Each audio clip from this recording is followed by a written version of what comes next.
আমরা যতদিন আছি আমরা ডাবলুর পরিবারের পাশে আছি। তার পরিবারের যে কোনো বিষয়ে আমাদের অগ্রাধিকার থাকবে। তাদেরকেও আমি অনুরোধ করে বলবো যে এই পরিবারটার সবসময় আপনারা পাশে থাকবেন, আপনারা সবসময় সংবাদ দেবেন। যদি আপনাদের কোনো কষ্টের কারণ থাকে, যদি আপনাদের কাছে কোনো টাকা পয়সা ঋণ হয়ে থাকে, আসলে ডাবলুর স্মৃতিচারণ করতে গেলে এটা মানে শেষ হবে না। আমাদের এই জাতীয়তাবাদী দলের জন্য সে যে নিবেদিত প্রাণ ছিল, আমাদের বিগত 17 বছরের ফ্যাসিস্ট আন্দোলনে তার যে ভূমিকা ছিল, তার যে এই সংগঠন, এই ছাত্রদল, যুবদল সহ অঙ্গ সংগঠনের যারা নেতৃত্ব দিতে নেতাকে ঐক্যবদ্ধ করে যে নেতৃত্ব দেওয়ার যে কৌশল ছিল, ক্যাপাসিটি ছিল, তার ভিতরে জীবননগরের সে অন্যতম ছিল। আমাদের অনেক নেতারাই তার সহযোগিতা করেছে অথবা তার পরামর্শ দিয়েছে কিংবা তাকে নেতৃত্ব দিয়েছে।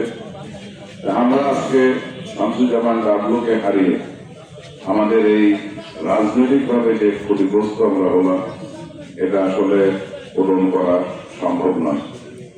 আমরা সবাইকে ধৈর্য ধারণ করার কথা বলবো এবং আমি তাকে রাত 1টার সময় এসেও জীবননগরে আমি পেয়েছি তাকে। খুবই মর্মাহত এবং যে সংসপ্ত পরিবার, তাদের প্রতি আমাদের সমবেদনা। আর একটা কথা, আমরা আইনের প্রতি শ্রদ্ধাশীল থাকবো।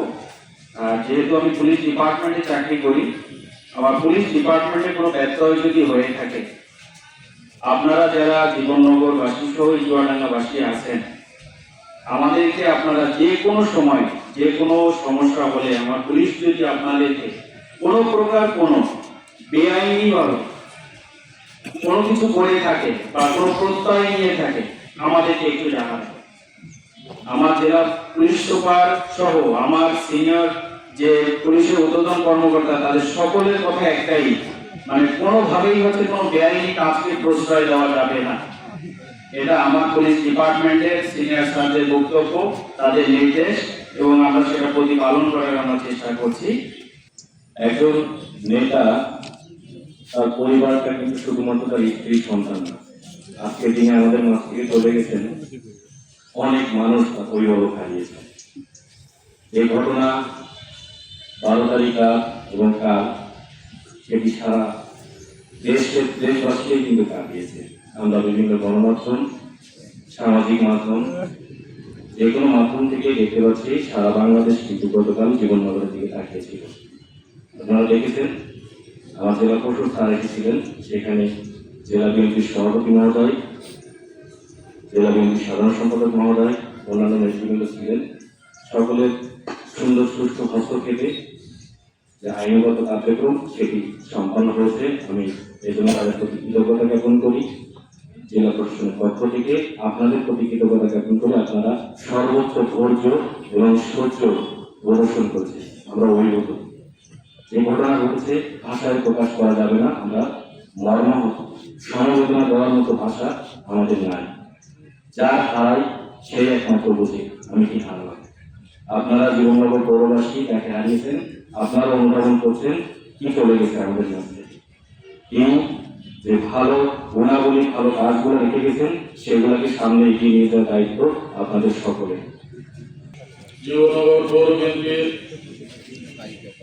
সাধারণ সম্পাদক মরহুম শামসুজ্জামান ডাবলুর নামাজে জানাজায় উপস্থিত সম্মানিত মুসল্লিবৃন্দ, সম্মানিত নেতৃবৃন্দ, উপস্থিত সরকারের কর্মকর্তা এবং মিডিয়ার ভাইরা, আসসালামু আলাইকুম। আমরা বিএনপি পরিবার, বিএনপির সদস্য, নেতা, কর্মী, সমর্থক, শুভানুযায়ী আমাদের এই শোকের সাগর যেন শেষই হচ্ছে না। দীর্ঘ 18 বছর আমরা নির্যাতিত হচ্ছি, নিপীড়িত হচ্ছি। আমাদের সর্বোচ্চ নেতা থেকে শুরু করে আমাদের তৃণমূলের নেতা কর্মী সবাই বিভিন্ন একটি সফল আন্দোলনের মাধ্যমে যে অন্তর্বর্তীকালীন সরকার এসেছে, আমরা আশা করেছিলাম এই নিপীড়ন নির্যাতন হয়তো বন্ধ হয়ে যাবে। আমাদের বিএনপি পরিবারের শোক, আমাদের তিনবারের প্রধানমন্ত্রী দেশনেত্রী বেগম খালেদা জিয়ার মৃত্যুর পর যে শোক, সেটা কাটিয়ে ওঠার যে চেষ্টা করছিলাম, তারপরে আমরা জীবননগর তথা চুয়াডাঙ্গাবাসী আরও একটি শোকের সাগরে বাঁচলাম আমাদের নেতা শামসুজ্জামান ডাবুর মৃত্যুতে। আপনাদেরকে আমি সেই পরিচয় করি, আপনারা আমাদের পাশে থেকে অত টাকা বিচার আপনারা দেখে যাচ্ছেন।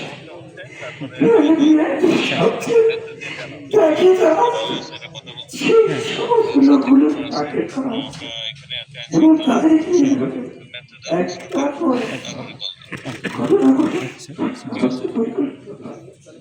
তাই অন্তত বিএনপির হাতে পরিবার ভালো। এই জন্য আপনার অন্তত একটা বিচার হয়। আমরা জানি না দিকে দাবি করি তার সন্তানটা কোনো বলতে পারে না।